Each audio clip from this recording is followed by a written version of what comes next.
Selling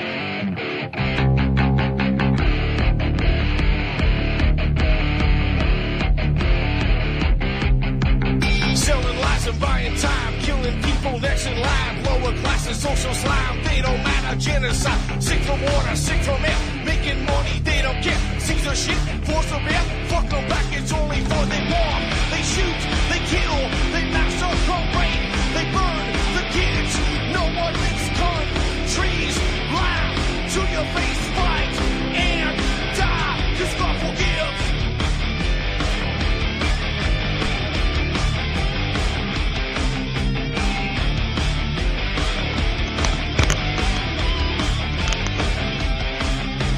Selling lies and buying time, killing people next in line. Lower classes, social side, they don't matter. Genocide, sick from water, sick from air. Making money, they don't care. See the shit, force of air. Fuck them back, that's only fair. They bomb, they shoot, they kill, they massacre, rape. They burn the kids, no one leaves countries.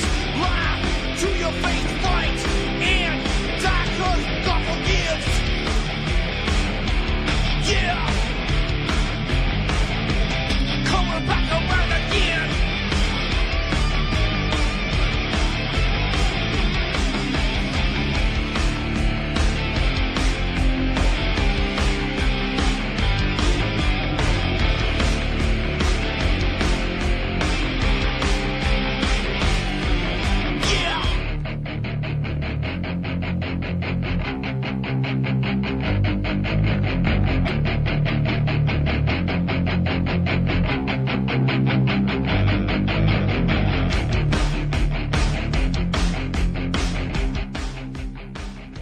Welcome to the show. I'm your host, Ron Stevens. This is Rock the Boat right here on UCY.TV, my favorite online network, and I hope it is growing.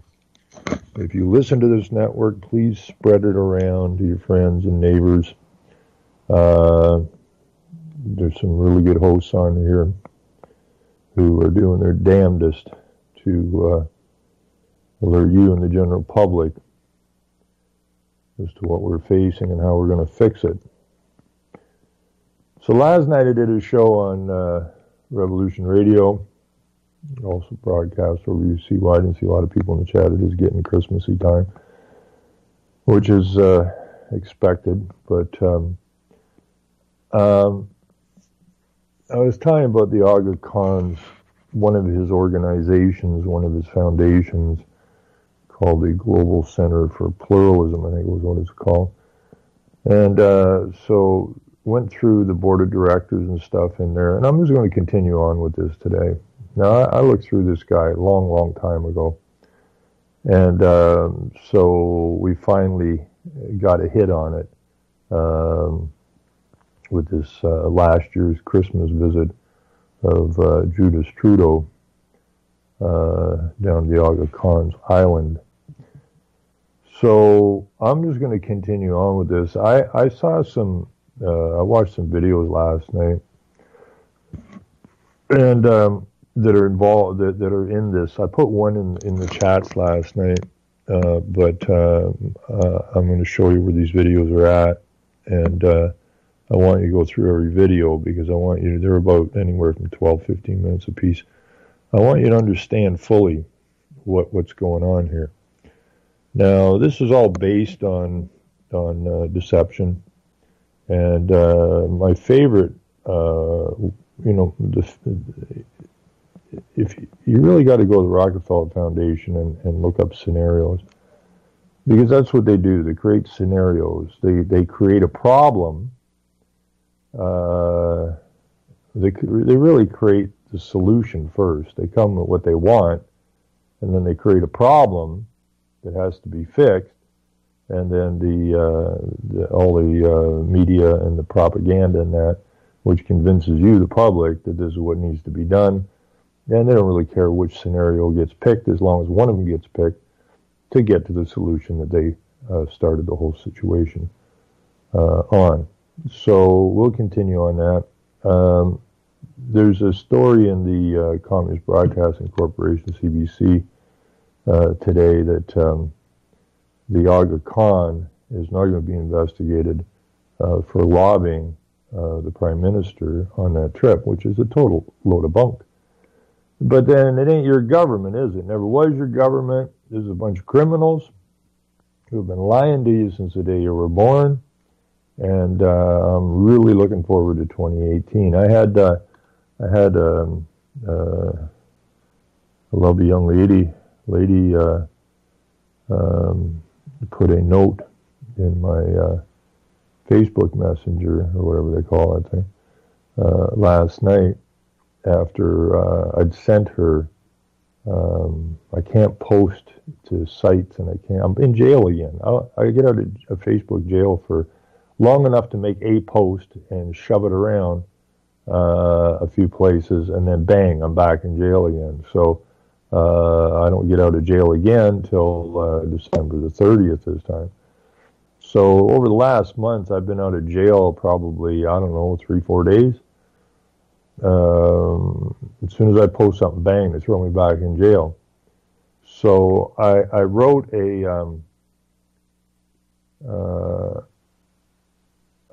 a piece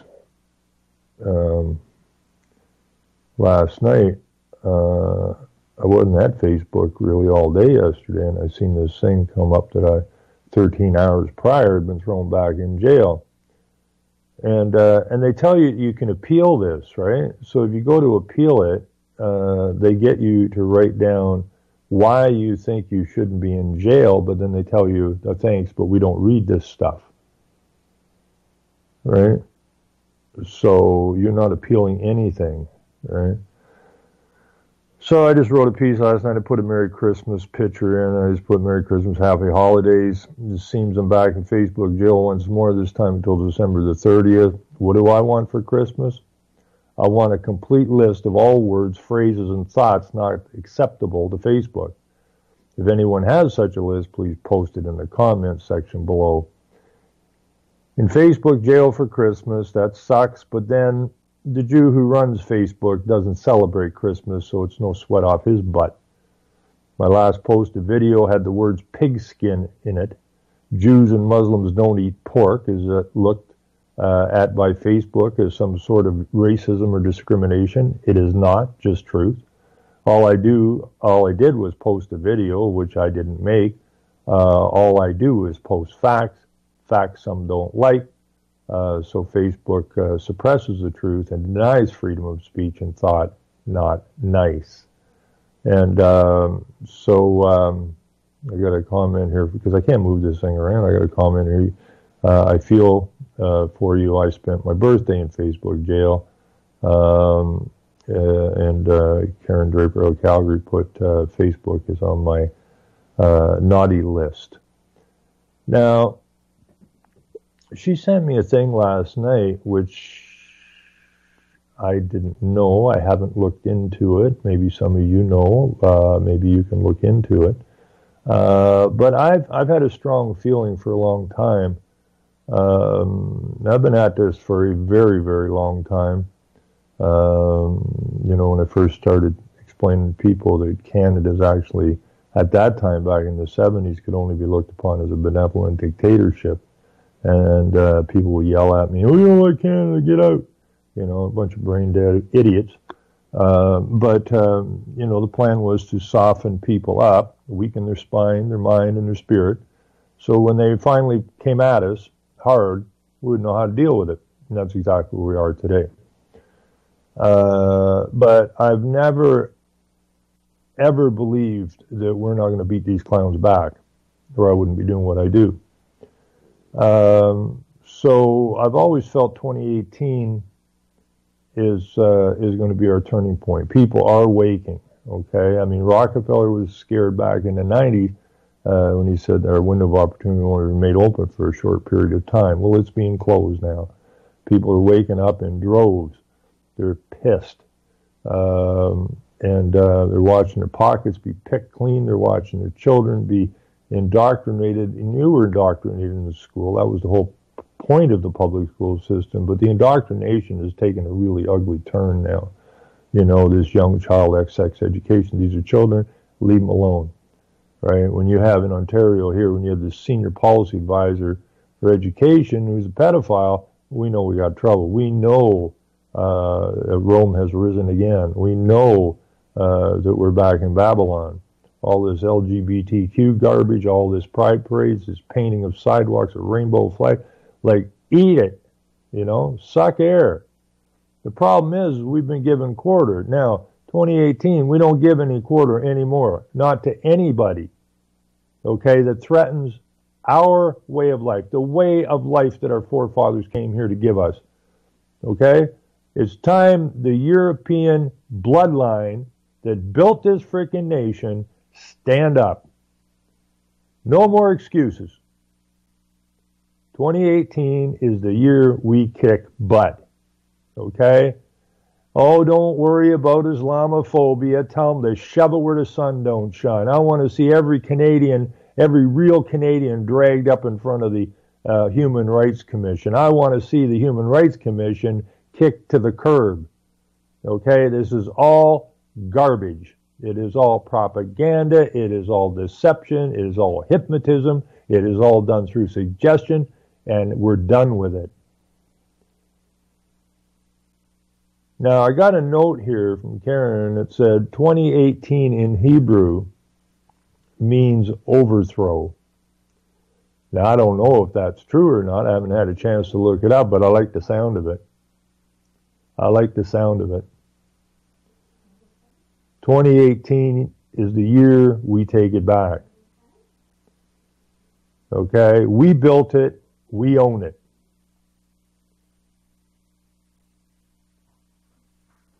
And it's going to be a very interesting time.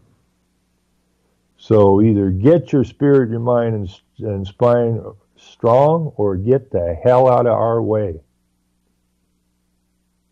No more. Had enough. And we do this whole thing without violence.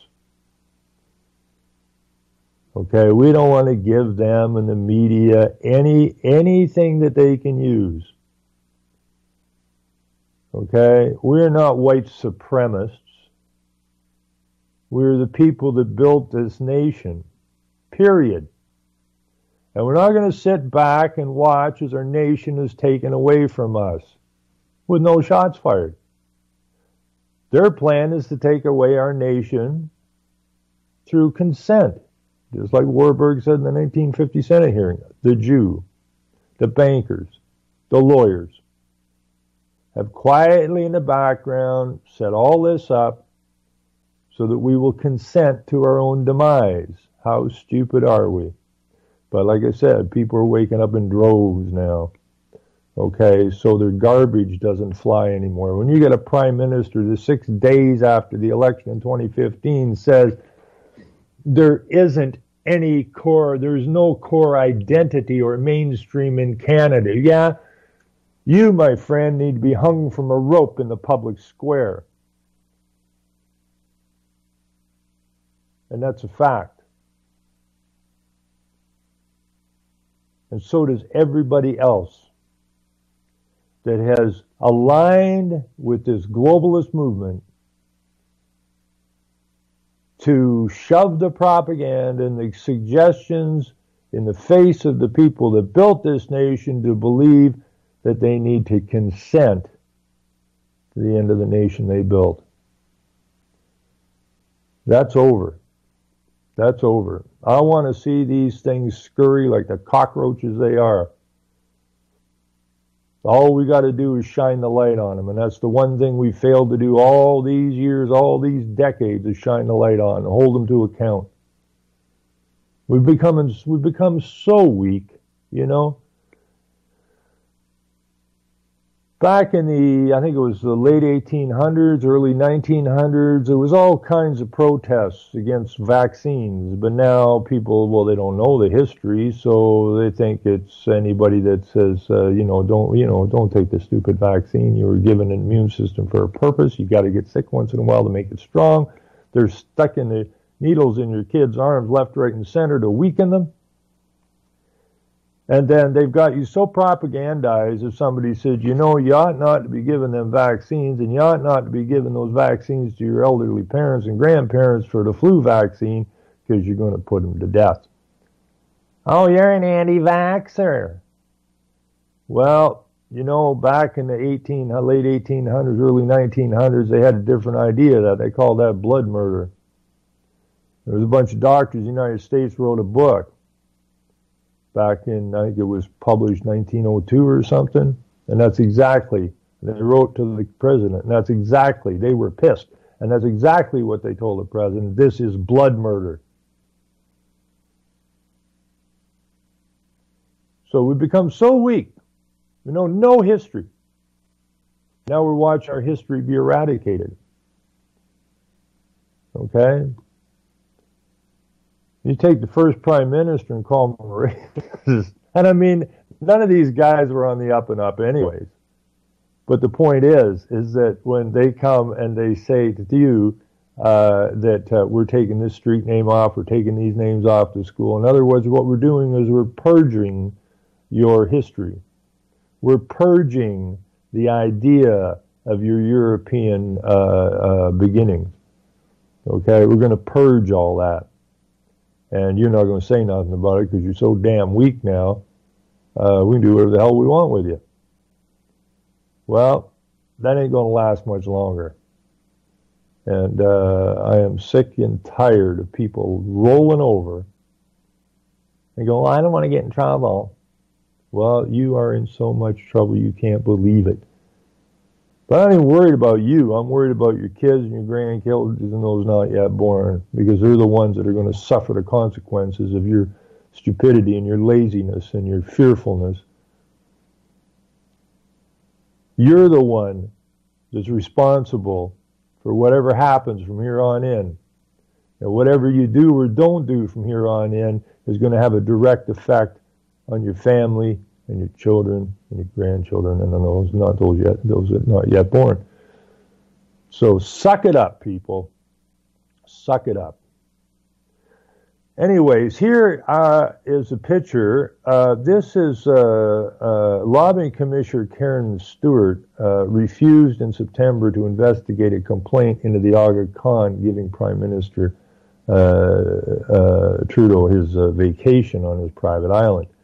Now, I got to put this into the chat because if you look at the picture of this broad, all you see is evil and insanity.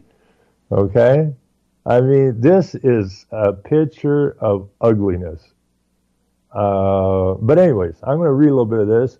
According to the commissioner, Karen, the evil, wicked witch shepherd, the Aga Khan can pitch projects and offer gifts to the Prime Minister and other Canadian politicians without running afoul of lobbying laws, because the multimillionaire, and that's a misquote, he's a multi-billionaire, but we want to downplay that. This is how the communist broadcasting and all the rest of the Marxist media operates, and it is Marxist media, and is Jew-controlled, which is Marxism, communism, whatever you want to call it, but it ain't straight-up news, that's for damn sure.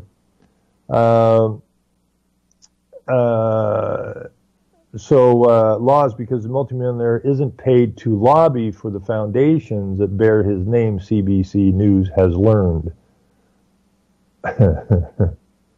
In a letter dated September 21st and obtained Thursday by the Communist Broadcasting Corporation, Commissioner in Lobbying of Lobbying, Karen, the evil, wicked witch shepherd, refused to launch a formal investigation of the Aga Khan following a January complaint. He violated the lobbying law by allowing Trudeau and members of the Prime Minister's family vacation on his private island in the Bahamas.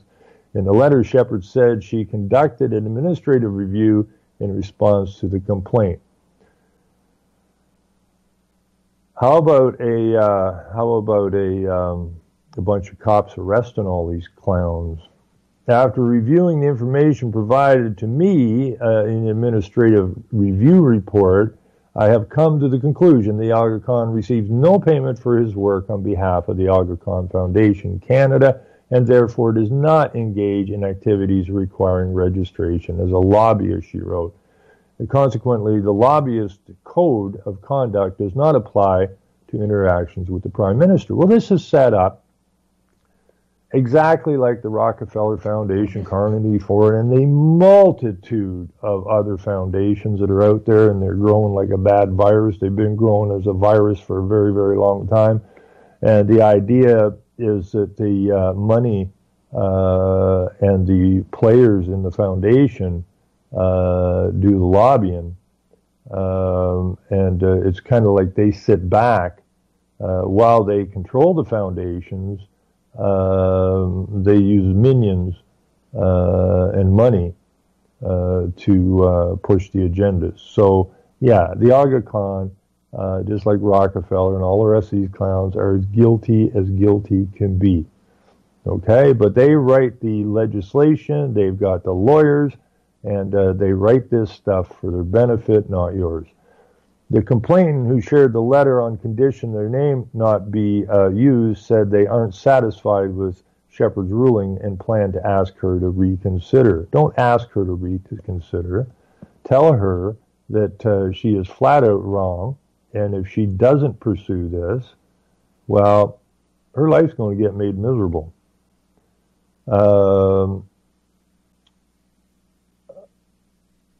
Marion Dion, spokeswoman for Shepard, confirmed that the letter was sent by the lobbying commissioner's office. Well, Shepard refused in September to investigate. She can open or reopen files at any given time based on information available, said Dion. All factors are considered when making the decision on a file. Shepard has also taken into account the provisions of the law, such as the requirement that somebody be paid in order to be considered a lobbyist under the law. That's not true. We had in Ontario here, when they took down Ontario Hydro, they actually stuck Enron Canada into Ontario. And I don't know that these lobbyists were being paid by anybody other than the Enron Corporation. So they were lobbying, and they were tied to all of the top officials in the Ministry of Energy. So it's the same thing with the Aga Khan here. I mean, this is a complete tie together. I mean, the government in 2006 under Harper, they each coughed up $35 million to open this center up. So if that's not a connection, I don't know what the hell is. Okay, they partnered, for crying out loud. The government of Canada and the Aga Khan partnered together to create this global center on pluralism, which means that your European ancestry will be the minority in the country. If you follow pluralism to plurality and that, you will find that's exactly what it means. Okay, this is not about welcoming other people. This is about putting you, the founders and the builders of the nations, in a minority position. That's the plan. Now, I have no use for Democracy Watch whatsoever. I have no use for the word democracy. So they have a piece in here, which I'm not going to bother reading because, again, Democracy Watch is up to their eyeballs in this nonsense. And I have no use for them. So they have a little piece in here about the Aga Khan. Actually, it's pretty much on the button, but that's the good cop, bad cop kind of nonsense because they're both bad. We'll go back down here. While the Wicked Witch Shepard has found that the Aga Khan isn't subject to the lobbyist rules, which prohibit lobbyists from putting politicians in a position where they could feel a sense of obligation, such as giving them gifts, PMs are still subject to conflict of interest and ethic rules if they accept gifts. Now, the problem is, back when Justin Trudeau's father, the Jesuit-trained member of the Club of Rome and communist, was the prime minister, he consolidated all of the power to the PM office and staff. So when Canada partners with the Aga Khan is actually partnering with the PMO's office. So the idea that there's no influence from the Aga Khan's groups to the PM is a crock of nonsense, because all power is concentrated in the Prime Minister's office. There's a Prime Minister who runs Canada. So when Canada partners with anybody, it is the PMO's office that is doing the partnering. And that's a fact. So this idea that there's no connection here is ludicrous. Now, Wednesday Conflict of Interest and Ethics Commission Mary Dawson made public a scathing report that found Trudeau violated 4 sections of the Conflict of Interest Act when his family accepted vacations on the Aga Khan's private island nestled in the turquoise waters of the Bahamas. Now, why they have to put in nestled, I mean, it's ridiculous. She found Trudeau should not have accepted the vacation on Bell Island at Christmas, or the vacation his wife Sophie Trudeau, a friend, and her children took in March 2016. He also violated the rules when he accepted a flight to the island on the Aga Khan's private helicopter, failed to avoid being put in conflict of interest, that failed to rescue himself from discussing a $1,500 million grant for the Aga Khan's Global Center for Pluralism. And the Ethics Commissioner, or the Lobbying Commissioner, Karen the Wicked Witch Shepherd, doesn't find any conflict in there. These people need to be dragged out of the houses of government. Now, the worst part of this is that every other party knows exactly what's going on. And not once has any of them ever stood up in the House and laid this bare. Why?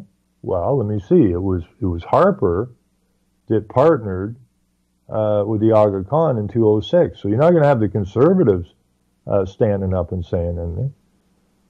Okay? The NDP, basically Socialist International, all of these people are connected to the UNPA, which is the United Nations Parliamentary Assembly, working to create a parliamentary assembly which supersedes our parliament, which would make us the post-national state, just like Junior Trudeau said. So, conflict? It's a war, people. Make no mistake, this is a war. So far, it's been a war for your mind, and they've done a very good job of getting your mind. And now we have to get you to shake their baloney out of your head and put some reality in there, so we can step it up in 2018. I love the sound of that, man. 2018 in Hebrew means overthrow. I just love that. So anyways, this is nuts. But what I found here, this is a lot of comments. I was afraid nobody would comment on this. But we have just under 3,000 comments. So maybe if I reload it, we'll have more now. I don't know. What do we got for comments here? 2,936 comments, which is quite a few. Don't betray us anymore. I can't even go online without being called a political party name. Real people aren't a political party. Exactly. We have got to get rid of the party system. The party system was set up for one purpose and one purpose only, and that was to divide the people. If you go to etymology, I keep saying this, you go to etymology, and everybody ought to have that etymology dictionary at their fingertips, because most of the words, you think you know the meaning, you don't. Okay? This is how they deceive you.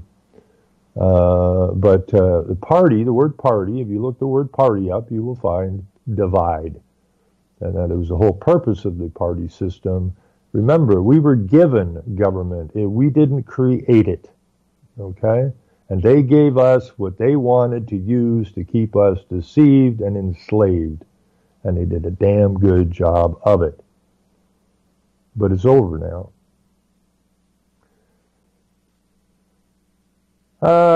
Now, Alan here leaves a comment here. Okay, I got a question. Seeing how Trudeau is issuing a sort of apology to us, does that mean we can all expect a $10 million check in the mail, i.e. the apologies for the Muslims that said they were tortured or whatever, or all of the people in the RCMP that said they were discriminated against who all got checks, or the people in the military, the people in CSIS. All of these people are collecting checks. Nobody ever went to court. Nobody's ever been charged. And they're all filling their pockets with your labor, your money, because they felt harmed. Well, every single man, woman, and child in this entire country has been harmed, and in that sense, yeah, start cutting checks, idiot. Let's see here. Anyways, there's like, Dan writes here, that would be the proper course of action.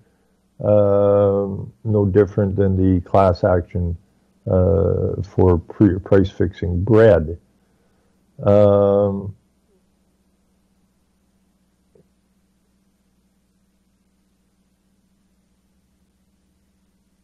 So there's a lot of actually some of these comments aren't bad, and they're taking shots at both the conservatives and the liberals.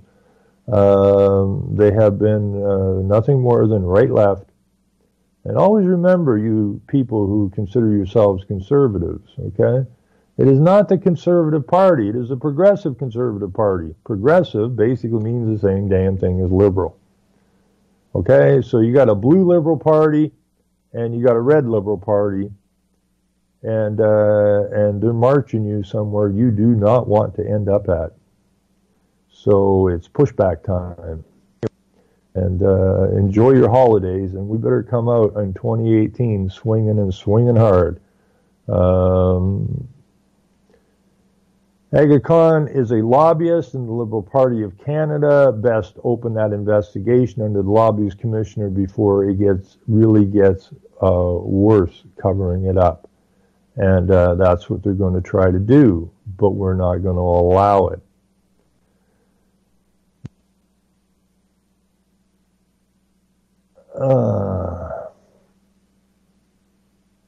Trudeau's mind is weak. Well, maybe, but so are probably 99.99% of all Canadians. Their minds are weak along with their spirit and their spine. You know, and we got to get over this. Quit shooting nasty remarks at politicians. They don't care, right? It doesn't matter to them. They're all amoral. And I get so tired of people calling Trudeau an idiot, because that just proves that the one leaving the comment is an idiot. Okay? All of your politicians are puppets. Okay? And we play along with the puppets, which makes us the idiots. And it's time we decide we're not going to be idiots any longer. And then we can get something done. Anyways, there's actually some pretty half decent, comments in here. Trying to get the governor and jailer involved to investigate the matter. They're all in the same boat, right? Now this is actually good. John Jackson wrote this. What gives Trudeau the right to impose his special interest and deception on Canada? Okay? No one has the right. Fraud is against the law. Okay? Deception is fraud. Every single politician from the get-go, from the day this country was formed, is in breach of trust. Because not one of them ever explained the reality of the system that they built for us or they gave us. Okay, it's been deception and breach of trust since the get-go. And breach of trust, by definition, is treason. Okay, so we don't have to listen to these people. You know, if they're telling you that they're a responsible government, then how is it we're $2 trillion in the hole? How are we the most indebted nation per capita on the planet? How the hell that happen? Okay, that again is also a breach of trust. Because these people were entrusted right from the get-go to run the country in a responsible fashion. Well, to put you $2 trillion in the hole hardly equates as responsible. And the money is a fraud. It's just debt notes. It ain't real money. And that was all created through fraud.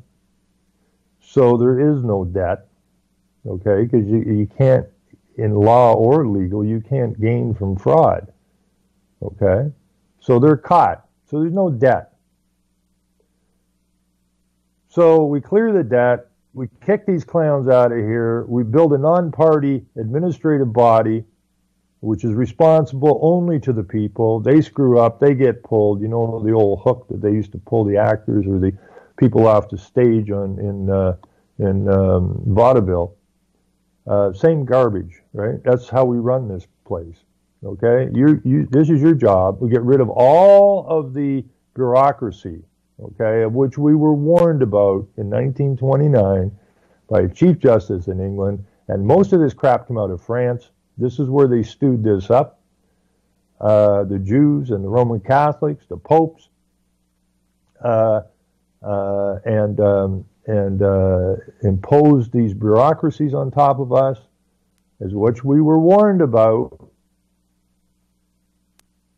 but never taught in school, of course.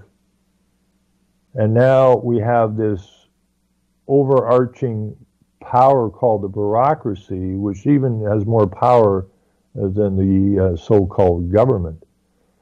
Governments come and go every 4 years. The bureaucracy just keeps getting bigger and bigger and bigger and bigger. And it's choked the life out of this nation and bankrupted this nation, which was the plan, but the debt's not real. So once we run these clowns out of here, we're a debt-free nation, and then we start building and manufacturing what it is required for our people. If somebody wants to trade with us, fine. If they don't, tough luck. We got more resources per capita than anybody on the planet. We got the second biggest landmass country on the planet. If you don't want to deal with us, don't.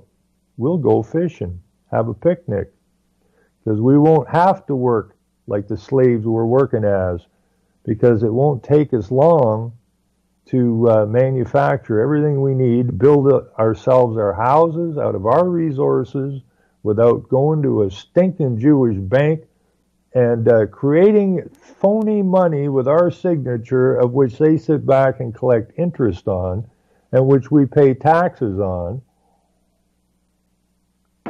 for basically ever. Enough of the fraud. We're done with it.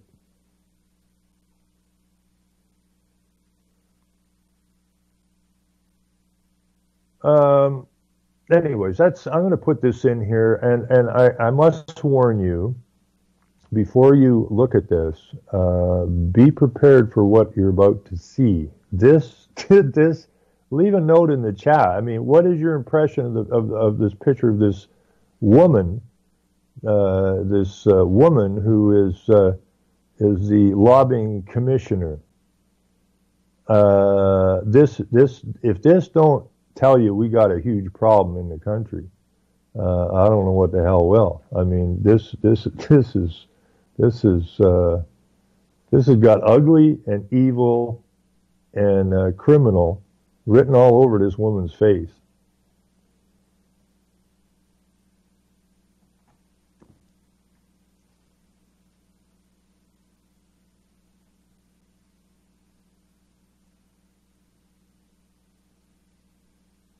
I'm going to stick this in the chat.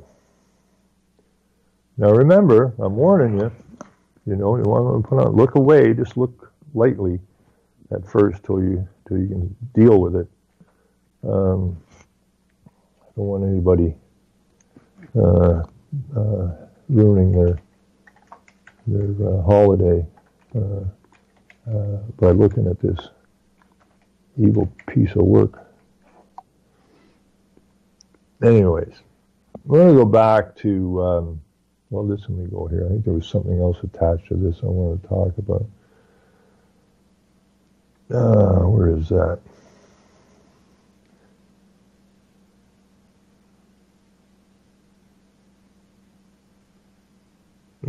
Oh, here we go. I want to see this one. This is a video. I don't want to see a video. I hope there's a story attached to it.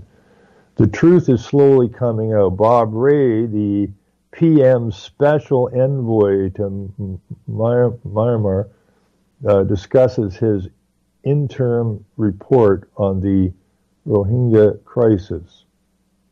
Now remember, Bob Rae is a Jew. Bob Rae was the head of the NDP. These are all, and Bob Rae also went to a school at Oxford who had a mascot, which was a turtle, and the turtle was named, I think it was named Rosa, after Rosenberg, the Marxist. So when you see people went to Oxford, don't be impressed, okay? Just don't be impressed. Now, this is a video. I'm not going to watch it. I'll probably pick up a story somewhere else on this thing. But all you got to know about Bob Rae is that he's a Jew.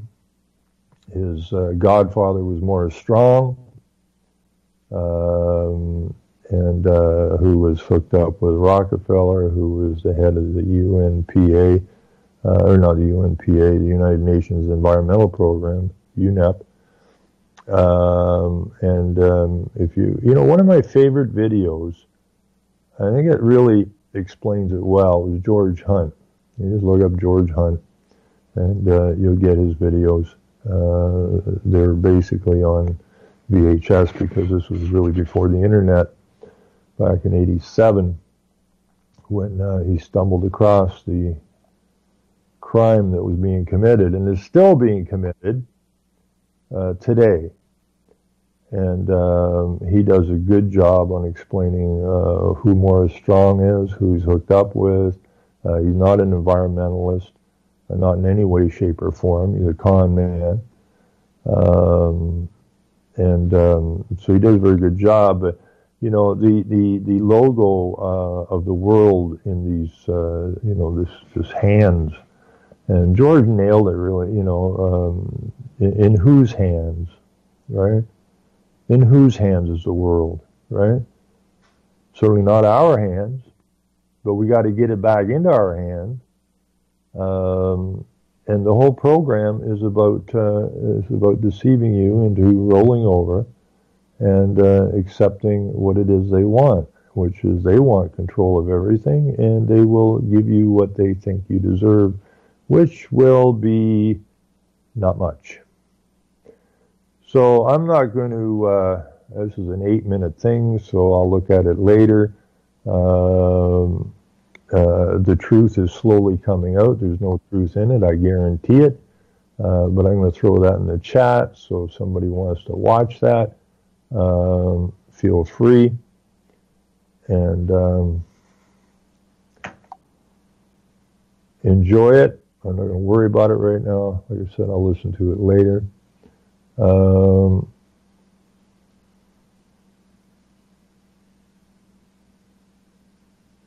Yeah, it looks like a guy. Yeah, I don't know what that is, but that is ugly and evil. Wouldn't want that thing showing up at your door. Although, if you had, if you're having a party and unwelcome guests showed up, and you know how to get rid of them, I think if this thing showed up at the door, not only would the unwanted guests leave, I think everybody else would leave as well. Yeah, that's right. That looks something that could do a horror movie. Probably both horror movies, a horror movie and a horror movie. Because she's a political whore, and she's horrific looking. Anyways, I'm going to go back to the. If anybody got something they want to talk about, I do want to explain a little bit more of what I dug out at the Aga Khan's outfit last night, because this is very, very important that you watch this. I mean, the fact. I'm not going to go through the whole board of directors again, but we have Rockefeller people, we have Carnegie people, we've got Kofi Annan, who's the head of the United Nations, for crying out loud. The office is at 330 Sussex Drive. Prime Minister's office is at 24 Sussex Drive, and according to the map, it is a 4-minute drive from the Prime Minister's office to the Global Center on Pluralism, and they tell me that there's no connection, or they tell you there's no connection. What a crock of nonsense! I'm really looking forward to 2018, man. It's been a long, long haul, and people are really starting to wake up, and I'm proud of them. It's difficult, Psychology states that once the mind has accepted a lie as the truth, it's next to impossible for the mind to throw the lie out and accept the truth. So, people are frustrated why they got to work so hard to get people to wake up. Well, that's why. Okay? I mean, you just got to understand the psychology of the situation, and that these guys use psychology to con people into accepting their propaganda. So yeah, we got a lot of work to do, but we got to start posting stuff everywhere. We got to get extremely active with the politicians and the bureaucrats and the bureaucratic systems. You're in Canada, the ministries. I don't know what they call them in the States. But we gotta get on top of them. Now, this particular video here from the Global Center for Pluralism, it's called "Accounting for Change in Diverse Societies." Now, they dig up these people. Francis Stewart, who is the interviewee in this thing, is a professor emeritus in development economics in the Department of International Development, always international, never national, at the University of Oxford, which is Marxist. Her research interests include the development during conflict, group behavior, and horizontal inequalities. Among many publications, she is a co-author of UNICEF's, which basically has complete and total control over the education system. Influential Study, Adjustment with a Human Face. Okay, and all of these adjustments are mind games used to get you to go and accept what they want you to accept. It has nothing to do with us. It is them lying and hypnotizing through suggestion, and it's through all the schools, all the universities, and this is all the people here. And being awake of the mind and the spine and the spirit, they don't ask any pertinent questions. And what they do, I noticed this when I was in the windmill fight. I was a go-to guy, and it was getting dangerous for them, so they brought in a bunch of professors and doctors and all of this kind of stuff, and kept the discussion, and that's what controlled opposition is, to have a vibrant, exciting discussion, but within a very narrow perimeter. And never to go outside of that perimeter. And that's exactly what goes on in the universities in that. Okay, somebody says, well, this sounds like a crock of nonsense to me, right? Well, you're trying to go away from the base that we're trying to teach, and what you're trying to tell us really doesn't have anything whatsoever to do with the subject matter that we're discussing today. And that's how they keep that in that narrow band. Okay, never to be expanded out, never to be questioned properly, and the students just lay down because they're trying to get grades.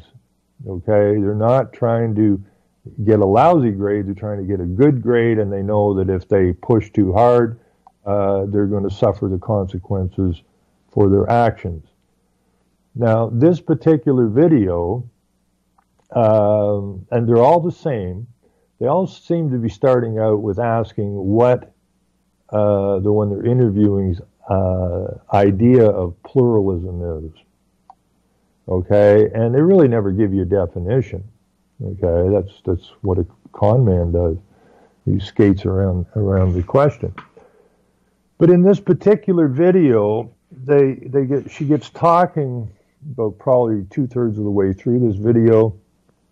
But it's worth listening because you have to understand what she's saying. You have to understand the language being used. You have to understand the context the language is being used in.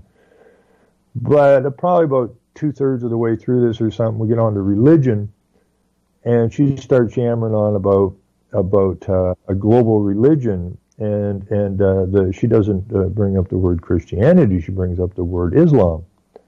And pretty much nicely explains that it could be a problem because, one, they don't integrate. Two, it's about Sharia law and all this kind of stuff. So it could be a problem, but it's a problem that they want to put in because it is the global religion. It is the global law. That's why we're being flooded with these people. Okay? That's where your plurality comes from. Okay, is you become the minority of which you don't have power, and they become the majority, which has the power, which is the religion and the law, because Islam is not a secular nation. Okay, and also the 1990 I forgot the name again, Declaration on Islamic Rights. If you study that and you look at some documents, you will find that Islam has been picked as the universal human rights because it's the best fit, according to the United Nations and many other writers, because it contains both the religion and the law. So this is the Aga Khan, one of his foundations, the Global Center for Pluralism, 4-minute drive from the PM's office, with all of these people in here farting around with these videos and that.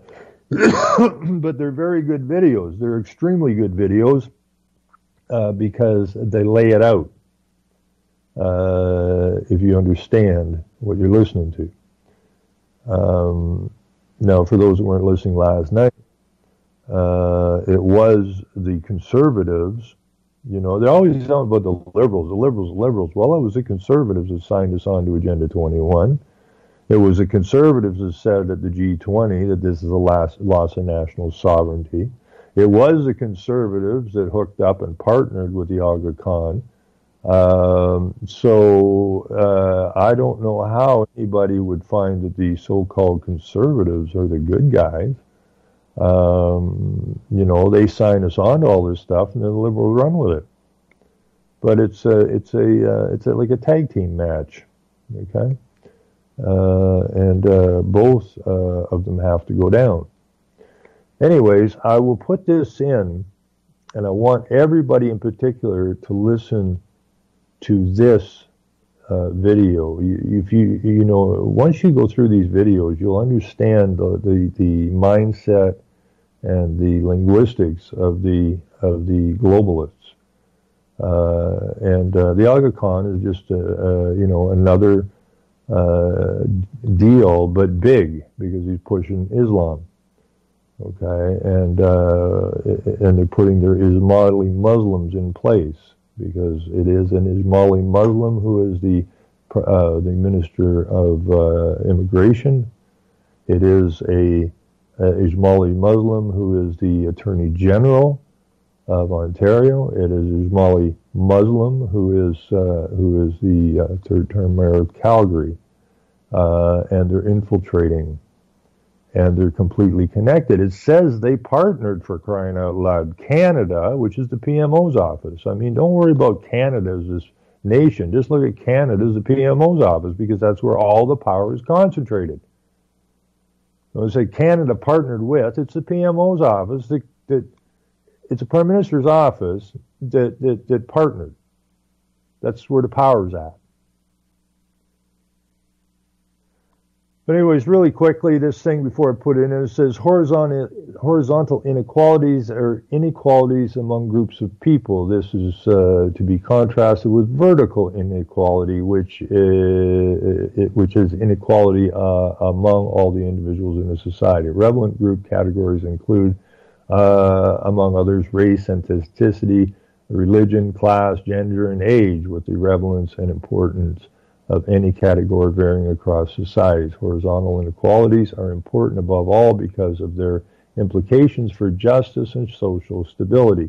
Large horizontal inequalities among groups are likely to undermine pluralism in a society, and that's exactly what we want to do. We want to undermine pluralism in our society. Okay, kick it to the frickin' curb, because they generate, okay, it undermines pluralism in a society because they generate grievances between groups and disaffection, however, while reducing horizontal inequalities is a necessary condition for flourishing pluralist societies. By itself, it is insufficient.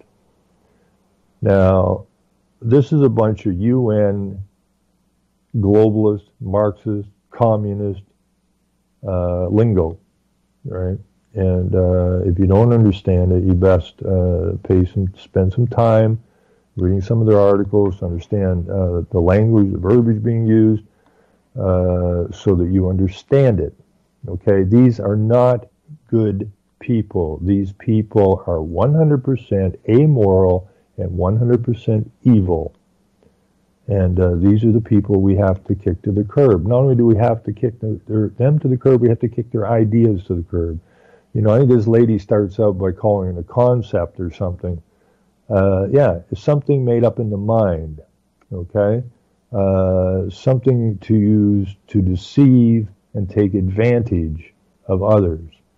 And that's what they're trying to do with this nonsense. And have you say, oh, doesn't that sound lovely? It may sound lovely when you first listen to it. It may sound lovely if you were in a school and you were propagandized to accept this crap, but there's nothing lovely or nice about it. Anyways, watch that video. Now, we'll go back here and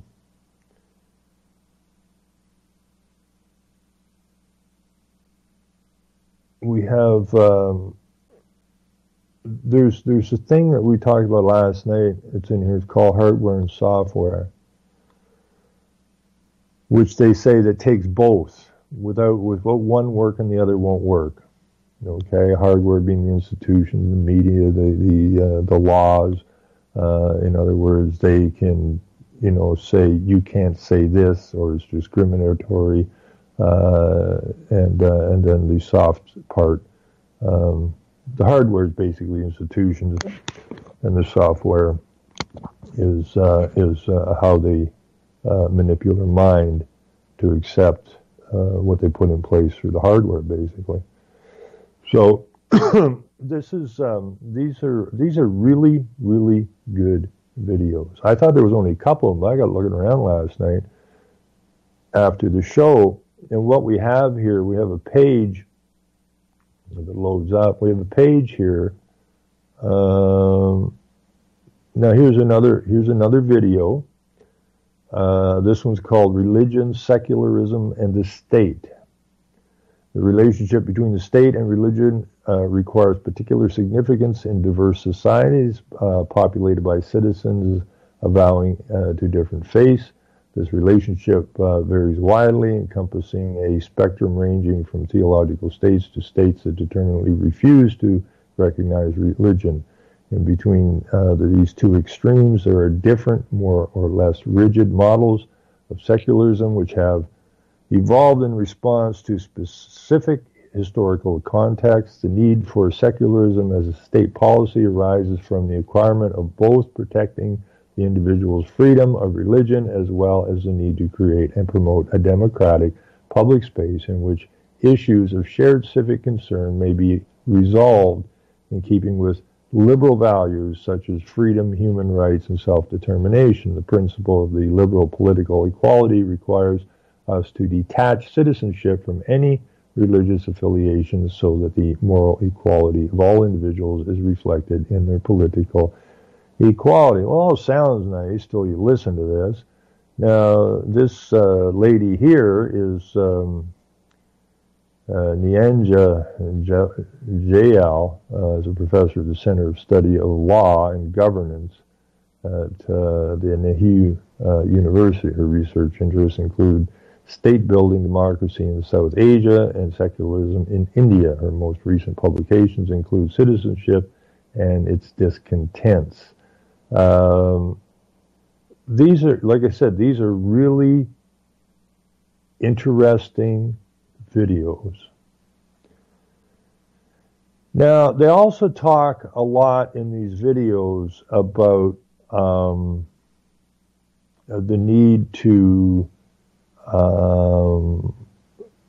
they're worried about a problem which we have here in the West of migrants coming here who have nothing whatsoever to do with our society and coming here, and then we're on the hook to support them.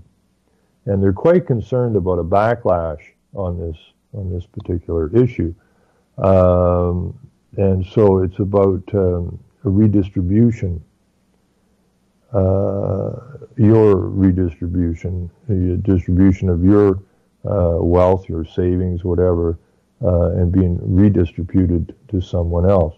And they're concerned that that could be a bit of a problem, that we should all just, because we're all one, you know, and that we should all share the resources equally, regardless if you have anything to do with the country or not, regardless if you had anything to do with building the country or anything else about the country, that once you arrive, you should be all able to share the resources equally. Now, what this is about is the global, again, the global control of all peoples and resources on the planet by a non-elected group of a-holes that cooked all this nonsense up. So the idea when they said that regardless if you built the country or you just arrived yesterday, you're equal. And you should all equal access to all of the resources. Now, that goes to the basic income. Okay, that's part of that deal, the basic income, so that everyone is equal. It also goes to somebody has to divvy up the resources, and that again is the globalists who want control of all resources so they can divvy them out equally. But you're not going to get much, because these same globalists say we're already using 1.5 times the resources of the earth. So your usage of water, electricity, what you eat, where you live, will all be under their control. And as we see with the high-density housing, your homes are going to get smaller and smaller and smaller. The old stack and pack Agenda 21 nonsense beside the light rail transit system, where they will decide where you travel, where you don't travel. Complete and total control. So to some people where, you know, who aren't thinking clearly, who are easily propagandized by, the poor people, who are pushing, you know, we should share all our resources It's all a con game, folks. And it's about a takeover of your nations in the West. It's about the implementation of Islam and Sharia law. It is about the removal of your rights in your own country. It is about making you the minority so that you don't have a voice. We already see our legislatures being filled up with migrants.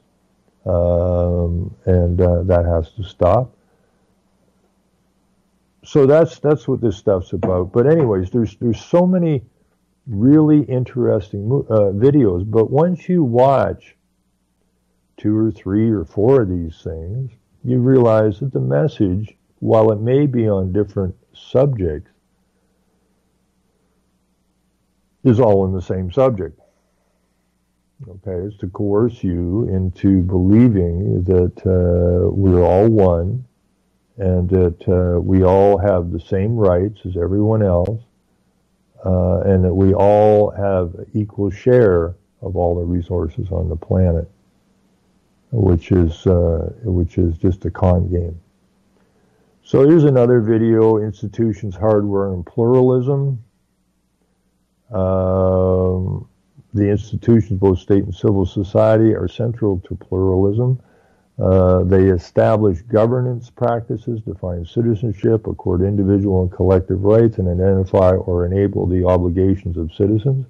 Through these means, institutions can be used to advance pluralism, for example, through affirmative action policies or more inclusive constituencies, or constitutions. But they can also be used to obstruct pluralism, for example, through bans on religious garments, which we have a problem with here in Canada. Okay, you got these people wearing their tents and don't believe that they need to show their faces on ID to buy a gun or get a driver's license, but you do, and a lot of people are ticked off. But that makes you a problem because you're actually when you bitch about this stuff, you're attempting to obstruct pluralism, for example, through a ban on religious garments. Now, this started a long time ago, and, it's written in here that 4 decades ago, when the East Indians and some of the Schmalies and people from somewhere else flooded into Canada, that's when we had the first real breakdown of our so-called society, when the Sikhs started to becoming police in that, and they wanted to wear their turbans. The RCMP had a very, very, very strict dress code. I don't think you were allowed a mustache. You had to have your hair cut a certain way. Your uniform had to be a certain way. And that's the way it was. Then when the Sikhs started coming in, and people were saying, well, how they be a police? And they just landed here. But then they wanted to wear their turbans, and people complained. It's, oh, no, that's being discriminatory. And they wanted to carry their daggers with them. And I'm not allowed to carry a weapon with me. But they are. Why is that? Well, that was the beginning of the pluralism in Canada. That was the beginning of the breakdown. That was the beginning of the weakness of our spirit, mind, and spines. We bow down to this nonsensical lingo given to us through suggestion, which means hypnotize. So we get hypnotized into believing this is the right thing to do, which it is not. So now they have a break, and now we are being absolutely flooded, okay, with Muslims. And that ain't a mistake, okay? They used the first batch of immigrants to come in and start their pluralism. See, it's okay. It's okay, and slowly we become the minority.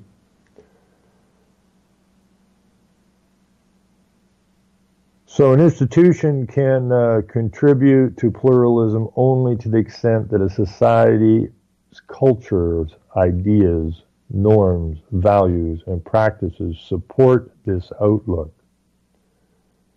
And that's exactly true, okay?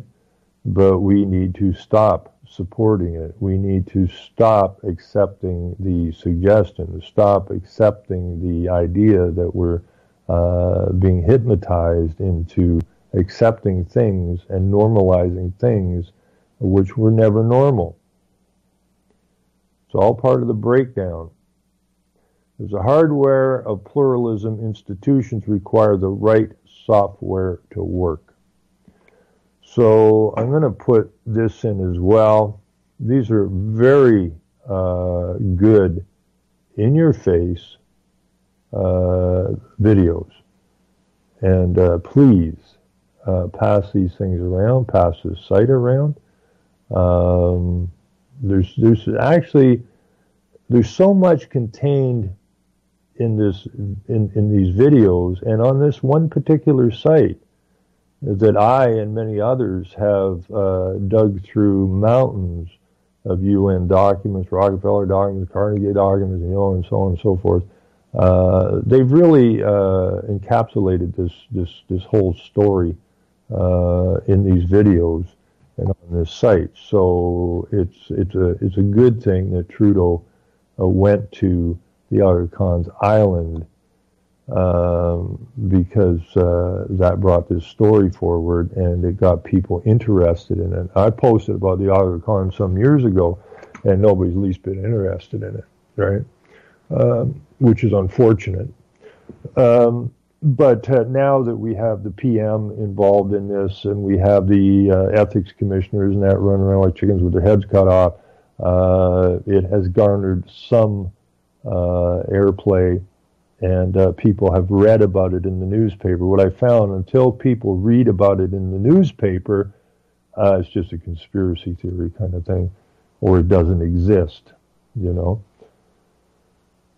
And that's very frustrating for researchers, because when you put the stuff in people's faces and they turn away from it because they don't want to believe it, and that goes back to the psychology, right? Once the mind has accepted a lie, difficult or not impossible to throw out the lie and accept the truth. So now there's a little bit of light being shone on this, and people are waking and they are asking questions. So it's a perfect time to move this particular site around to your friends and neighbors because it's connected in the media and people are reading about it.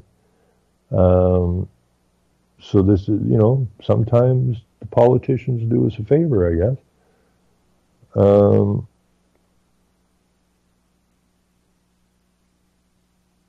So I'm just trying to look for the page. Oh, and for those that weren't listening last night, this is what kills me. You know, I tell people, you know, they think that once a politician's voted out, he's gone or she's gone. You sell your soul when you become a politician. Okay, you move to the amoral side. Okay, you leave your moral code behind and you move to the amoral side.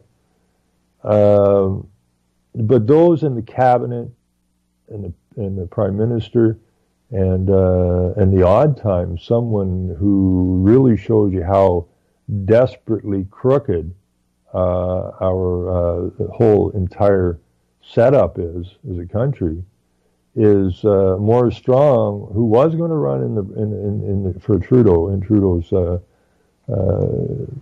election, like Daddy Trudeau, was told not to by Rockefeller because Rockefeller explained to Maurice Strong that we already control both sides, so we got a lot more influence outside than we got inside. Nothing's changed. Nothing's changed. It's the same freaking deception, and it's been applied on us for so long that people have a difficult time with it. Okay, Accounting for Change in Diverse Societies. Again, this is a paper. I think this is the paper. You can get to the paper here. Yeah. This guy, Will Kimilicka,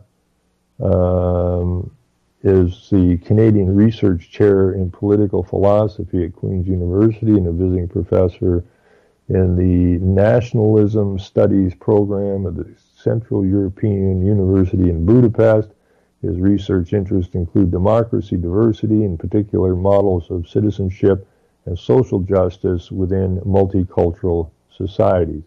He is the author, Multicultural Odysseys, Navigating the New, not national, but the new international politics of diversity and finding our way, rethinking ethnoculture relations in Canada. He has also edited several volumes, his most recent being Multiculturalism and Minority Rights in the Arab World.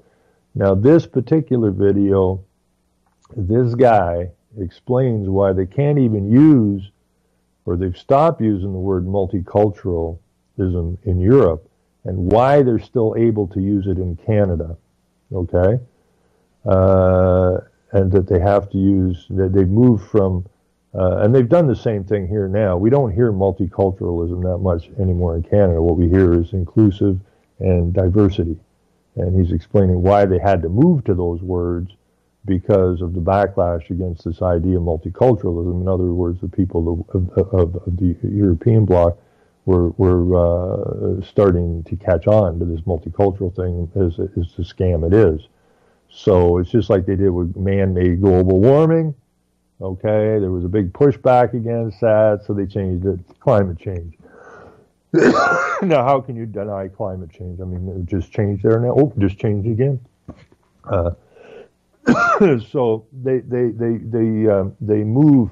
They keep moving the language they use around, and keep rebranding things, so that you think you're looking at something different when you're looking at the same thing. So this guy's video, this is actually the first video I watched on this site, and besides wanting to punch this clown in the face, it was a very telling video. And I thought that was the only video on this site, and then I started running these other videos. So this will be the last video I put in, and then I'm just going to give you a link where you can find all of the videos that I found so far, and then you can go and look at them at your leisure. But it's very, very important that you understand the connection between the government and the Global Center for Pluralism, and then the Aga Khan has the Network Foundation, which is, it's just like Rockefeller, runs through all the universities. Influence. Like Rockefeller said, own nothing, but control everything. And this is what this is about, the global control. They don't necessarily have to personally own it, but they want control of it. So this is what they're up to. Now I'm going to go back, and we're going to get back to where these videos actually are. Oh, and for those that weren't listening last night, I was talking about, the fact that politicians don't go away. The Chief Justices and the PMO and the Cabinet are all, and others are all brought into the Privy Council, the Queen's Privy Council, where they take an oath of secrecy for life. In other words, they are at the beck and call for life. And people think politicians just go away. They don't go away. You go and look up any politician that was in the cabinet or a PMO or a high-level politician or a justice, and you start connecting them, you will find that they're working for this group or that group or this group. Now take there's an award, award for this outfit, the Global Center for Pluralism. You can get an award. And who is the guy who's in charge of the awards? Joe Clark, ex-Conservative Prime Minister of Canada, connected directly to the Aga Khan's outfit. So this idea that conservatives and liberals are on a different road is completely wrong. They're on the same damn road. And they've dragged us down that road, which is the wrong road. We got to get on the right road. Because you ain't going to want to end up at the end of this road they got us on. No how, no way. So we got to get off of that road and get over to the right road. But this is how pathetic this is. I mean, Joe Clark, also found him on a panel. I mean, this guy was only the prime minister for like the blink of an eye. Right? Now here he is over here at the Aga Khans. You never hear about Joe Clark in the news. But he's in these different outfits. I mean, there's a video of him at Berkeley in California on a panel trying to figure out how to soft shoe the North American Union down our throats. And you want to vote conservative, do you? I don't think so. We have to get rid of the party system. Or as my friend Chris always calls it, and I love it, man. I don't know if he did that himself or he picked it up somewhere else, but the idea of it's a system, cyst, E-M, and a cyst being something like a growth, which this system is. It's a growth, and it's growing, and it's making us ill. And we got to kick the system big time. Now, what am I looking for here? Tools and resources, I think, maybe.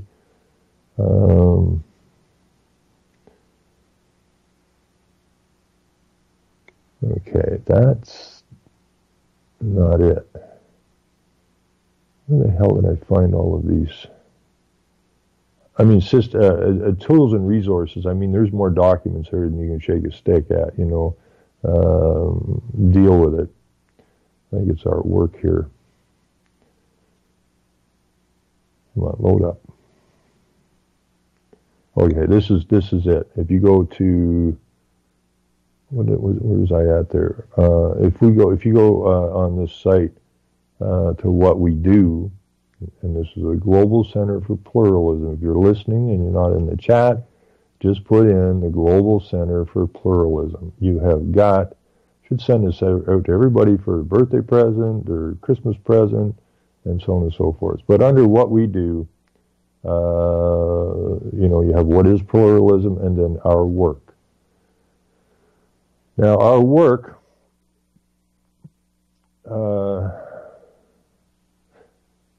we have the pluralism lens, okay, which should bring you to a video, I believe.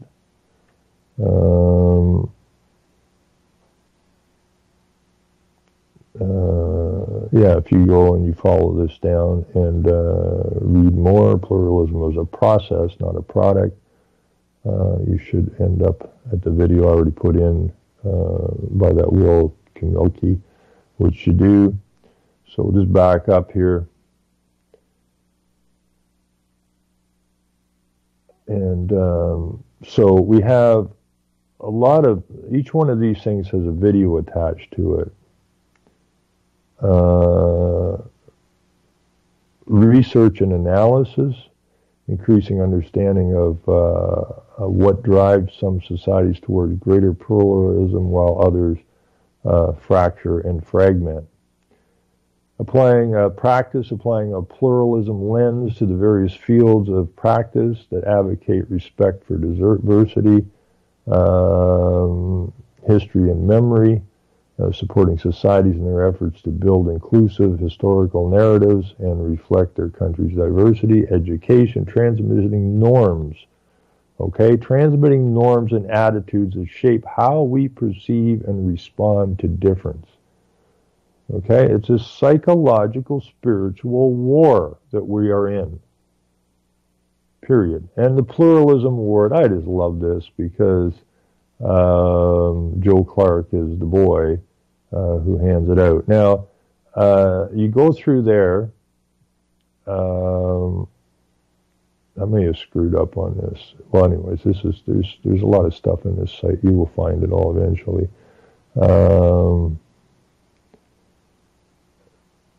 Okay, so I pushed on education for pluralism, which I haven't been to this page before. The education sector is critical to transmitting the norms and attitudes that shape how we perceive and respond to difference. Education is key to developing mutual understanding and positive responses to diversity in the 21st century. An education rooted in pluralism cultivates empathy. We've heard that word how many times in this country? Collaboration, self-knowledge, and understanding of diverse perspectives. It equips learners to engage with people who are different from them.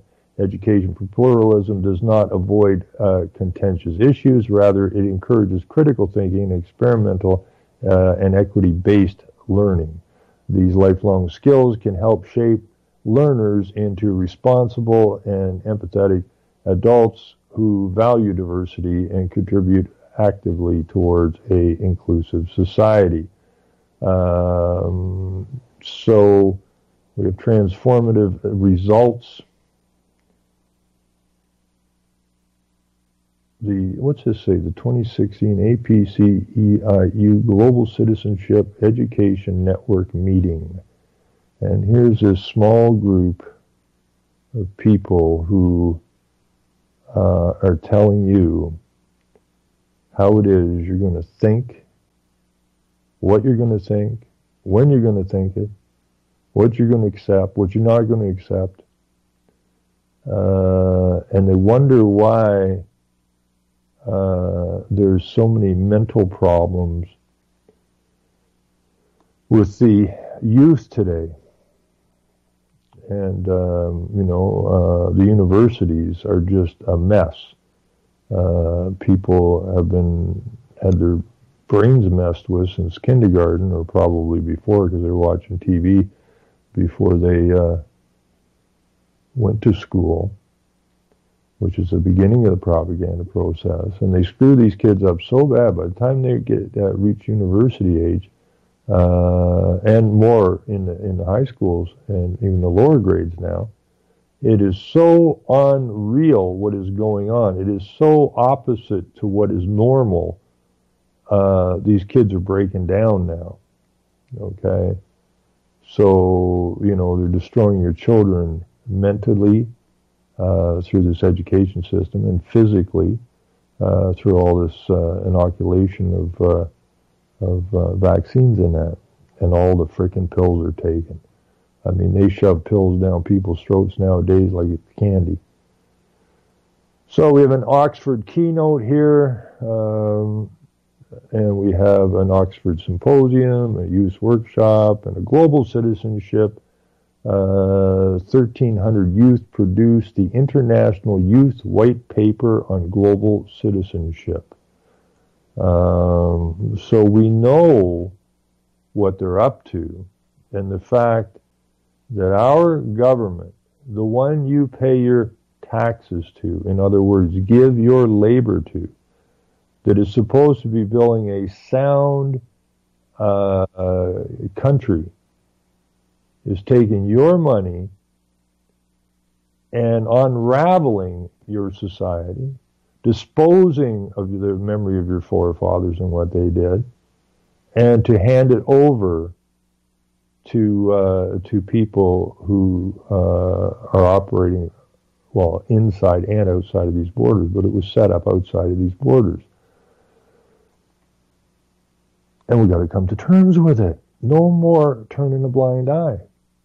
So I may have to write a note to Trudeau and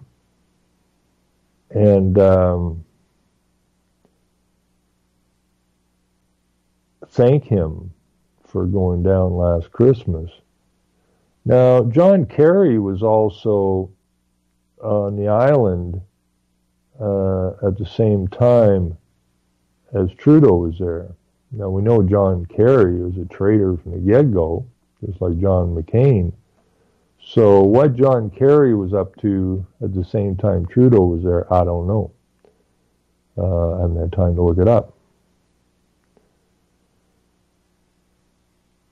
So the Chief Justice of Canada delivers a pluralism lecture. I read the annual pluralism lecture delivered by the Right Honourable Beverly McLaughlin, Chief Justice of Canada, on the interface between whatever and whatever. The Canadian Governor General, David Johnson's address, May 2017, the Right Honorable David Johnson, Governor General of Canada, spoke of Canada's pluralism story during his address at the center's what?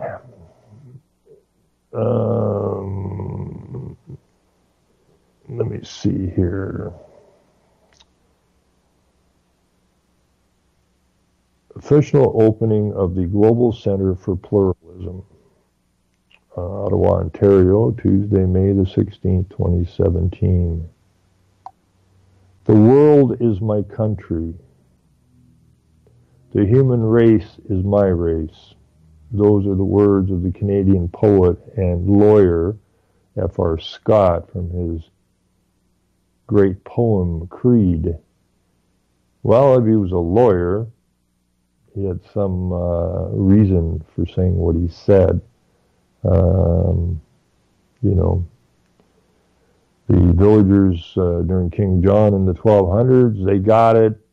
They went after the lawyers and the judges, and the plan was to kill every damn last one of them. And in the 1500s, we had Shakespearean play with the line, first kill all the lawyers. And here we are, completely enslaved by the lawyers, which, if you go back in history, apparently came from the Pharisees, which were the Jews. You got to go back to the base. The world, like I said, I think those words capture something of the creed of this Global Center for Pluralism, says the Governor General. The world is your country, the human race is your race. I've had the pleasure of hosting a number of you who serve on the center's board at Rideau Hall several times during my mandate, and I'm inspired by what all of you are achieving here. So there's no connection whatsoever between the government or the Governor General or anything else. The Aga Khan is just an independent think tank with people from Rockefeller and Carnegie and the ex-head of the United Nations, for crying out loud, and a bunch of other nefarious people. But here's the Governor General saying, like the ethics commissioners, and I said, no connection, right? But the Governor General, which is the Queen in place, says, I have the pleasure of hosting a number of you who serve on the center's board at Rideau Hall several times during my mandate, and I'm inspired. This center is a beacon of not nationalism, right? And not of man. The center, according to the Governor General, which is the Queen in place, is a beacon of internationalism and humanism. Okay? Now, if you don't know what humanism, go study it. And you won't be a happy camper when you're done with it. I'm trying to add you in here, my friend, and that's not working, so I got to hang up, and I'll drag you in.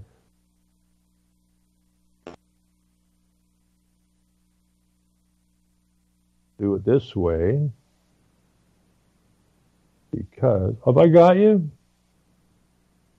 Christopher. Yo, Christopher. You have me. It did add you. Must be a special day. It's Christmas Eve. It's the beginning of the end of the globalists. And as broke as I am this Christmas, I got a grin on my face because if people just spend some time on this site and go through all of this stuff, there is no question that of what's going on here, and we're going to kick him in the teeth. So what's up? Well, I hope so. Well, I want to give. First, I got to say, Ron, beautiful show today.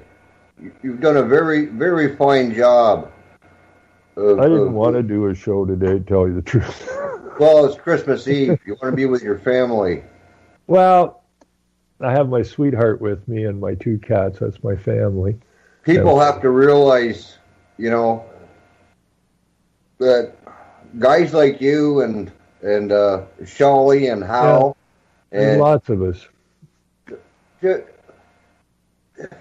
go out of your way, and you don't get a really good paycheck, do you, for this? No. Yeah. Yeah. But you do it. Why do you do it? Why do I do it? Yes.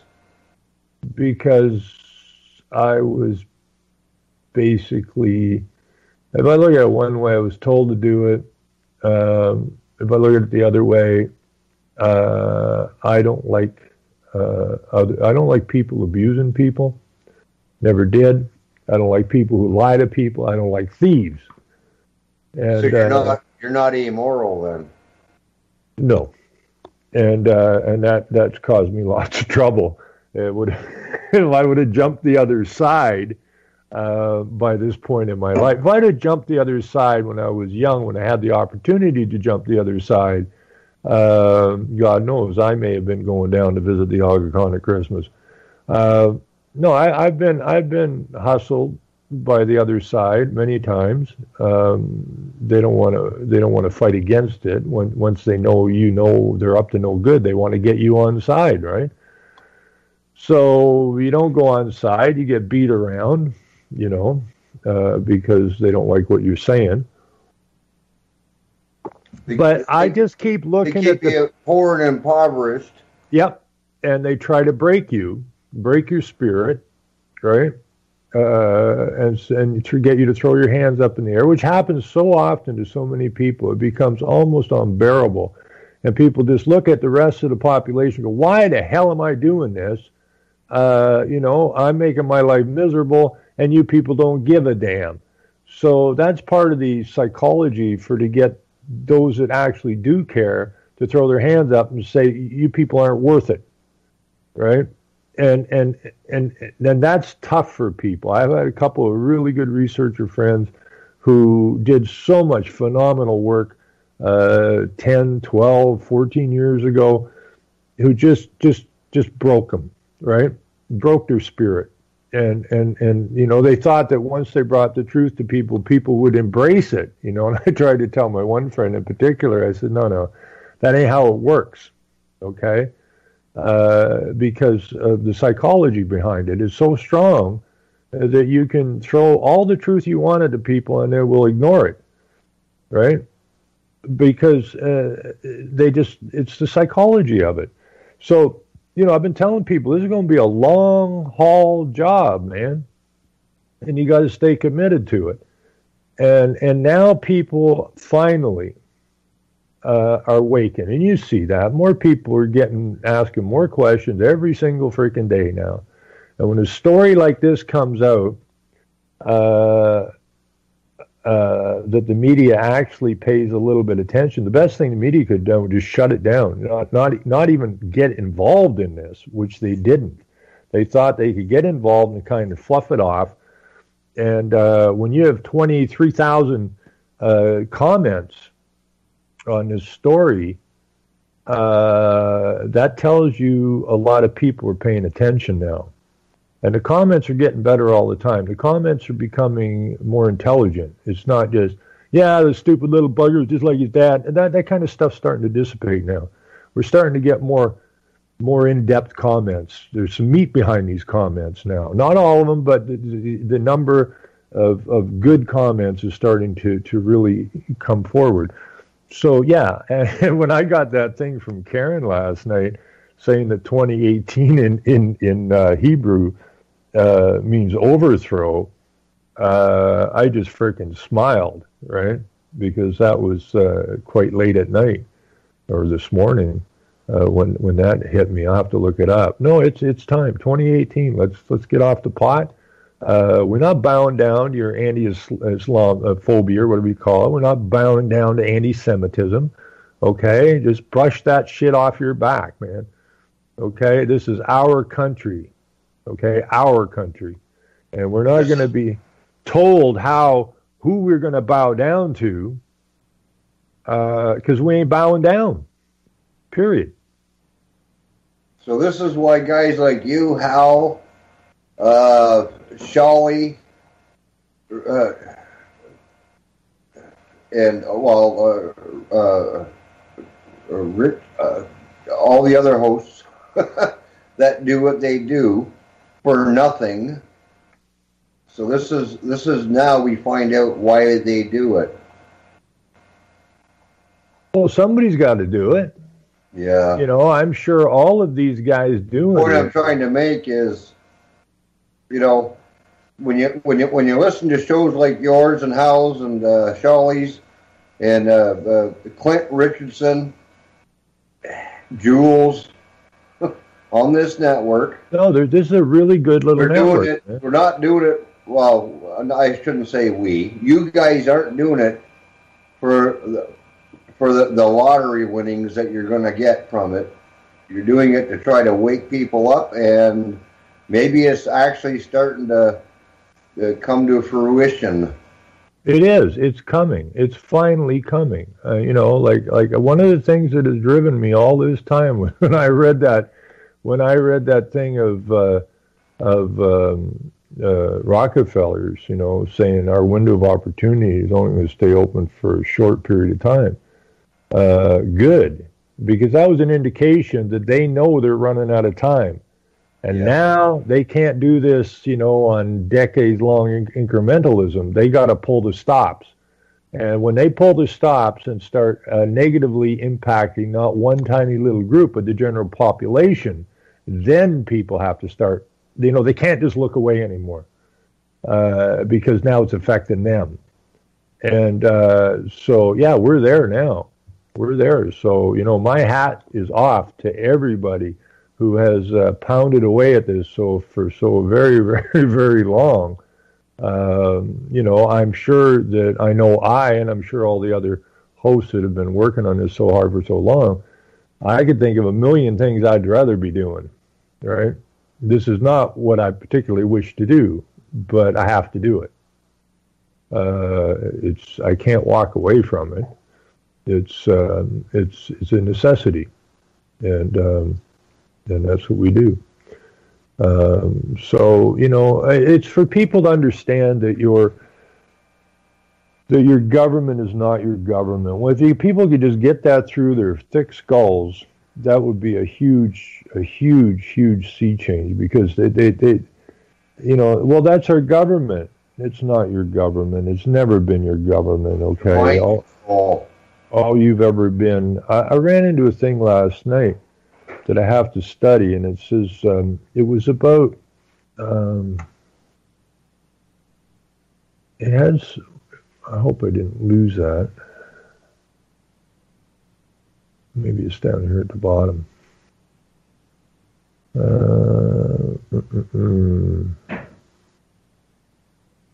Oh, I hope I didn't lose that. Anyways, it was about the Goy. And Goy means they think it means non-Jews, but actually they say what it means is a non-Jewish nation. Okay. Now it also went on, if I can find this thing, it also went on to say that the Jews are said to constitute a Goy, okay, which is a nation, a non-Jewish nation. And there were no Jewish nations because the Jews got the boot. So they didn't have a nation. The idea is that they don't want to wait till they get the nation again. They want to go get it now. So they go around and they constitute the Goy, which are the non-Jewish nations, which means they are the legal system, okay, that they're the governing body, that they are the creators of the constitutions of the non-Jewish nations in order to control them. And that's exactly what's happened.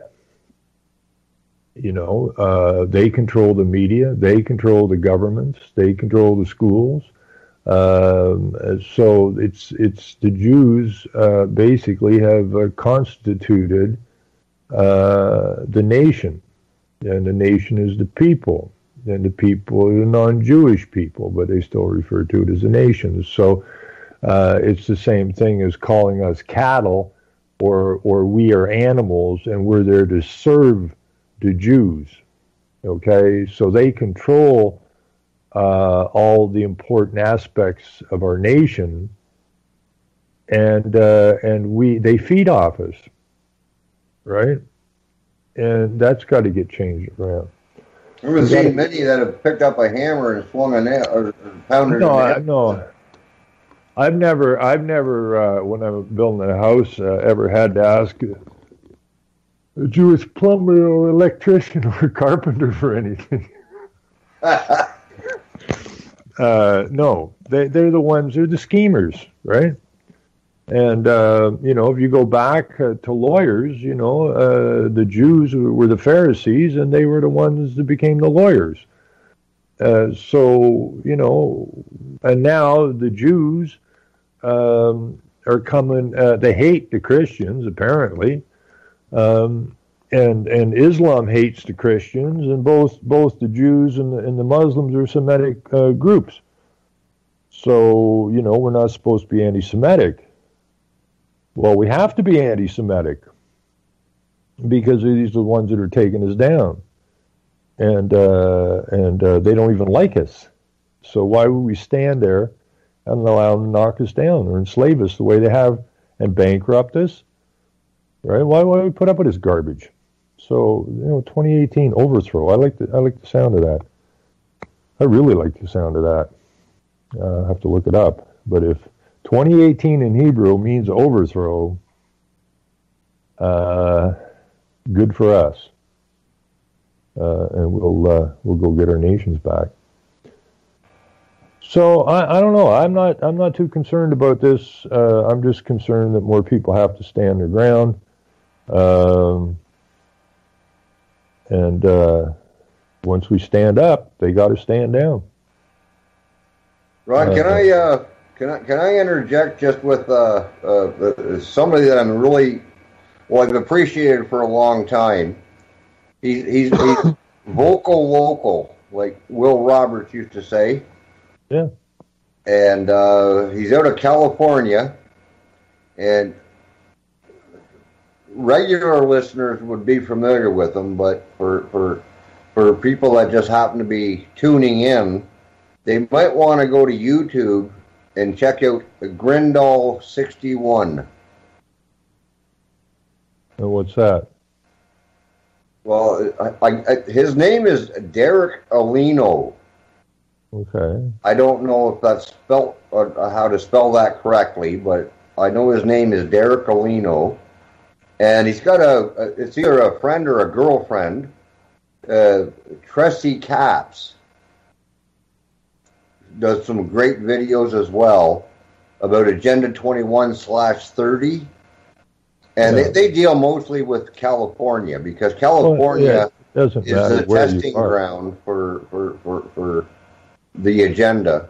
Well, they say that, but California and Canada. Yeah. But I would recommend people check it out on YouTube. It's I can spell out the Grindal 61 part. It's GRINDALL 61. Well, this guy is a hard worker, man. He's like you. He's like Hal. He's like Shawley.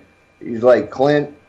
This guy is a hard worker, but he does it locally, and that brings me back to Will Roberts when he did his show, Become Vocal Local. And that's what this guy is doing. But, I mean, he's doing it for the benefit of everybody. And I don't think he gets paid a lot of money either, my friend. Well, no, none of these guys. I mean, George Hunt, he did some awfully good work. And, he ended up losing his family and his friends. This is back in the late 80s, early, well, it was the same year as Our Common Future came out. And, he dedicated himself, and he died a couple years ago. But there's no quit in him, right? And his, what he told me when we interviewed him a couple times, is all he's ever tried to do was just get some sparks going. And hopefully, the fan of truth would fan the sparks, and they will create flames, and we would win this. And he spent his whole life doing it. When I read his eulogy, there was no mention that George did anything, right? And that's unfortunate, because he was a businessman. He was well respected in his community, but once he went and started out in the reality what was going on behind the scenes, everybody just shunned him, right? But that didn't stop him, okay? And that's the whole point. People worry about, oh, well, my friends won't like me anymore. Well, then they weren't your friends in the first freaking place, were they? Okay? Don't worry about it. You got a job to do. Let's go get it done. Because if everybody keeps bowing down, then nobody's ever going to stand up. And the more of the stand, the more will stand, because then standing will become the norm, not laying down like a bunch of belly crawlers. Once people see enough people standing, then those people will also stand. And that's basically where we're going to, and that's what we're going to do, and it's going to work, because we don't have a choice, right? That's the whole point. We don't have a choice. You study history. This is World War III. And we've had 2 world wars that they constructed. And we saw what that accomplished, the death of hundreds of millions of people. And this is World War III. And that's why you have 3 strikes and you're out. And they win this, that means they won the game. Okay, we cannot allow them to get strike 3 against us. So the only way we're going to not be under 1,000 years of tyranny is if we step up to the plate and hit the ball way to hell over the fence. Okay, now if we're not prepared to do that, that means we're just still sitting in the audience watching the ball game, and it has no personal, effect on us whether or not whichever team wins. It doesn't really matter, right? Your life apparently just goes on. But this is far bigger than that, okay? We got to get out of that damned audience. We got to start participating. You can't win the game or the war if you don't participate. Only this being a spiritual psychological war, you don't have to get on a boat or a plane and get, rigged up with a bunch of gear and guns and bullets and go into combat to win this war, because this war being a psychological, spiritual war, we can do it with the same tools they're using, the same equipment they're using to take us down is what we use to put them down, because there are more of us. We're moral, they're amoral. They're few, we're many. Okay? We just get up on your high horse and ride it. And that means you keep talking, teaching, and shining the light, because they cannot stand the light. And now this here particular story, I think, is going to shine an awful lot of light for people. They're going to hopefully understand how the so-called government actually operates, who's in charge of it, and so on and so forth. And we start to turn this around. It's very important that the students in the schools understand what's going on. I mean, they're really lost. They've been, I feel bad for all students in all schools. They have been screwed with so badly, and we've allowed it to happen because, the parents and that, they didn't jump all over the school boards when they should have. They didn't call them out. They didn't hold their feet to the fire. But then again, they got them so busy trying to keep a roof over their kids' heads that the kid, and it's we got to go up authority. They're smarter than us. That's the attitude that most Canadians have, that authority is smarter than they are. No, they're not. They just got more balls than you got. Okay.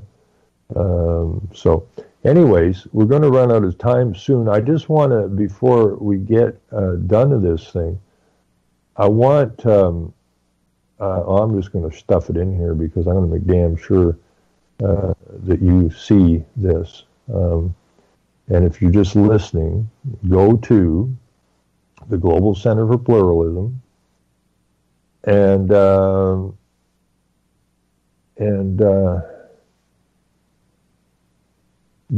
and look at the board of directors. And if you don't puke, then it's too late for you. I mean, these people are 4-minute drive from the Prime Minister's home. And this is just totally bad news, man. You read each of their bios, then go to the staff, and the guy who is the head of the staff was the first Secretary General. Okay, now this is UN lingo. Secretary General. That's UN. That's Marxist communist language. And go to the staff. There's only one here that you can get to the news on, and that's John McNee. On the board of directors, you can click on every one of them and see what they were up to. But this John McNee, Secretary General. Now remember, we paid $35 million to renovate this building or get this thing set up.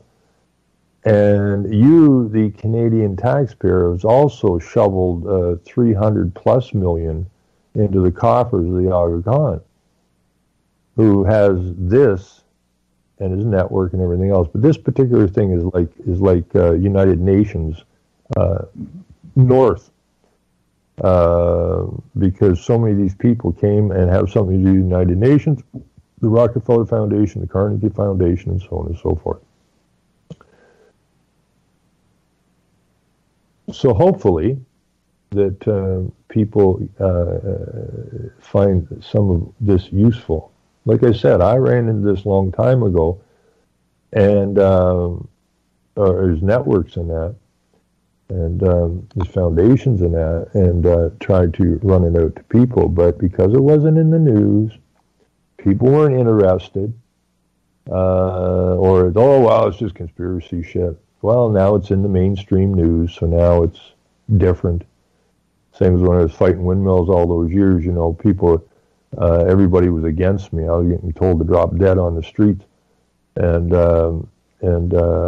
later on, some years later, I had people coming up and apologizing to me because they, you know, because everybody's yelling at me like I'm a nutcase. That when they looked into it, that I was absolutely 100% correct from the get-go, and they wanted to apologize for being asses about it. And this is the same thing, you know. People don't believe anything until they see it in the media. Well, by the time they see it in the media, in most cases, it's already been put in place. Okay, and it's getting to be too late then. So we got to do the research, get it out to the people, and go. So we're out of time. Everybody have a Merry Christmas, Happy Holidays, whatever you want to call it. Spend some time with your families. Chris, thanks for doing all the great work you've done all year. And I guess we'll be back Tuesday right here at 7 o'clock. And big thumbs up to all the other hosts who've done so much good work. And I don't know if Hal's doing a show tonight or not, or today or not. What we say he is, so he's on deck at 3.